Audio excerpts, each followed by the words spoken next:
Assalamualaikum warahmatullahi wabarakatuh. Nama saya Herman, NIM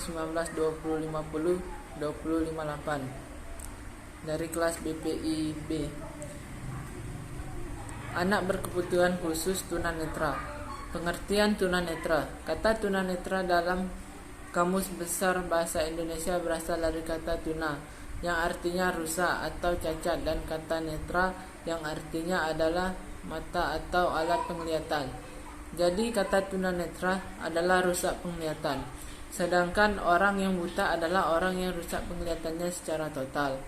Jadi orang yang tunanetra belum tentu mengalami kebutaan total, tetapi orang yang sudah buta pasti tunanetra. Berdasarkan definisi yang telah dijelaskan tadi, dapat disimpulkan bahwa tunanetra tergolong dalam dua kelompok, yaitu tunanetra dengan buta total dan tunanetra yang awas atau memiliki keterbatasan penglihatan. Selain itu, ada pula seorang yang mengalami kebutaan sejak lahir ataupun mengalami kebutaan akibat kecelakaan, pertambahan usia, atau tidak sejak lahir. Selanjutnya, ciri-ciri penderita tunanetra. Yang pertama, rasa curiga terhadap orang lain. Tidak berfungsinya indera penglihatan berpengaruh terhadap penerima informasi yang visual saat berkomunikasi dan berinteraksi. Seorang anak tunanetra tidak memahami ekspresi wajah dari teman bicaranya atau hanya dapat melalui suara saja. Hal ini mempengaruhi saat teman bicaranya berbicara dengan orang lain yang secara berbisik-bisik atau kurang jelas, sehingga dapat mengakibatkan hilangnya rasa aman dan cepat curiga terhadap orang lain. Yang kedua, perasaan mudah tersinggung. Perasaan mudah tersinggung juga dipengaruhi oleh keterbatasan yang ia peroleh melalui auditor atau pendengaran. Bercanda dan saling membicarakan agar saat berinteraksi dapat membuat anak tunanetra tersinggung. Yang ketiga, verbalisme. Pengalaman atau pengetahuan anak tunanetra pada konsep abstrak mengalami keterbatasan. Hal ini dikarenakan konsep yang bersifat abstrak seperti fatamorgana, pelangi, dan lain sebagainya terdapat bagian-bagian yang tidak dapat dibuat oleh media konkret yang dapat menjelaskan secara detail tentang konsep tersebut, sehingga hanya dapat dijelaskan melalui verbal. Yang keempat, perasaan rendah diri. Keterbatasan yang memiliki anak tunanetra berimplikasi pada konsep dirinya.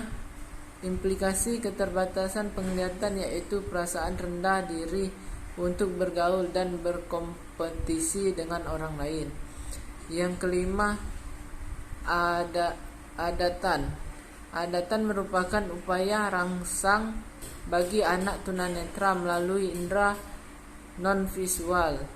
Bentuk adatan tersebut misalnya gerakan mengayunkan badan ke depan, ke belakang, silih berganti, gerakan menggerakkan kaki saat duduk,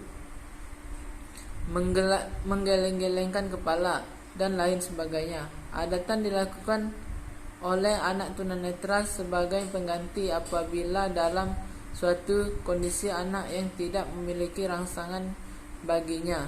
Sedangkan bagi anak awas dapat dilakukan melalui penglihatan dan mencari informasi di lingkungan sekitar. Yang keenam, suku berfantasi. Implikasi dan keterbatasan penglihatan pada anak tunanetra yaitu suka berfantasi. Hal ini dibandingkan dengan anak awas dapat melakukan kegiatan memandang sekedar melihat-lihat dan mencari informasi saat santai atau saat saat tertentu. Yang ketujuh, berpikir kritis. Keterbatasan informasi visual dapat memotivasi anak tunanetra dalam berpikir kritis dapat suatu permasalahan. Hal ini dibandingkan anak awas dalam mengatasi permasalahan memiliki banyak informasi dari luar yang dapat mempengaruhi, terutama melalui informasi visual. Yang ke-8, pemberani. Pada anak tunanetra yang telah memiliki konsep diri yang baik, maka ia memiliki sikap berani dalam meningkatkan pengetahuan, kemampuan, keterampilan, dan pengalamannya. Sikap pemberani tersebut merupakan konsep diri yang harus dilatih sejak dini agar dapat mandiri dan menerima keadaan dirinya serta mau berusaha dalam mencapai cita-cita. Selanjutnya, penyebab dari tunanetra. Yang pertama, faktor endogen. Faktor endogen atau faktor genetik adalah faktor yang sangat erat hubungannya dengan masalah keturunan dan pertumbuhan seorang anak dalam kandungan. Adapun ciri-ciri tunanetra yang disebabkan oleh faktor keturunan adalah bola mata yang normal tetapi tidak dapat menerima energi positif sinar atau cahaya, yang kadang-kadang seluruh bola matanya tertutup oleh selaput putih atau keruh. Yang kedua, faktor eksogen atau faktor luar. Faktor eksogen atau faktor dari luar menyebabkan tunanetra terdiri dari penyakit, yaitu virus rubella yang menjadikan seorang mengalami campak pada tingkat akut yang ditandai dengan kondisi panas yang meninggi akibat penyerangan virus yang lama-kelamaan akan mengganggu saraf penglihatan, fungsi indera yang akan menjadi permanen. Dan ada juga yang akibat oleh kuman sifilis, degenerasi atau perapuhan pada lensa mata yang mengakibatkan pandangan mata menjadi mengaruh. Yang selanjutnya, kecelakaan, yaitu kecelakaan fisik akibat tabrakan atau jatuh yang berakibat langsung dapat merusak saraf netra atau akibat rusaknya saraf tubuh yang lain atau saraf tulang belakang yang berkaitan erat dengan fungsi saraf netra akibat terkena radiasi ultraviolet atau gas beracun yang dapat menyebabkan seorang kehilangan fungsi mata untuk melihat. Dan dari segi kejiwaan, yaitu stres psikis akibat perasaan tertekan, sedih hati yang amat mendalam yang mengakibatkan seorang mengalami tunanetra permanen. Yang selanjutnya, cara mengatasi anak tunanetra. Keterampilan orientasi dan mobilitas berpengaruh positif terhadap perkembangan kehidupan tunanetra, baik fisik, psikologis, fisiologis, sosial maupun ekonomi. Orientasi merupakan penggunaan organ indera yang masih berfungsi dalam menentukan posisi diri. Dengan kata lain, orientasi merujuk pada kemampuan seorang untuk mengetahui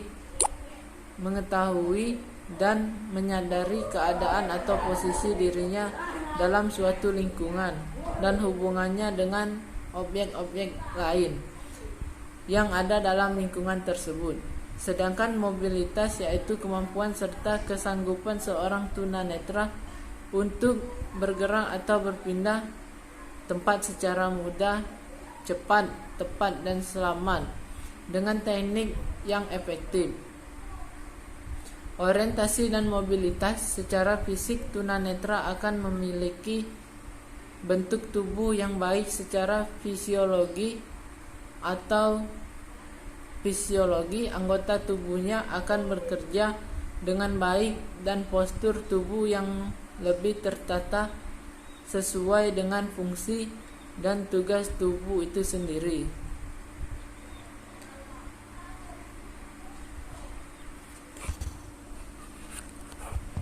Pesan untuk masyarakat dalam menghadapi anak berkebutuhan khusus tunanetra harus diperlakukan dengan baik, tidak dikucilkan, jangan dibuli, dan dibantu agar mereka dapat mencapai cita-citanya.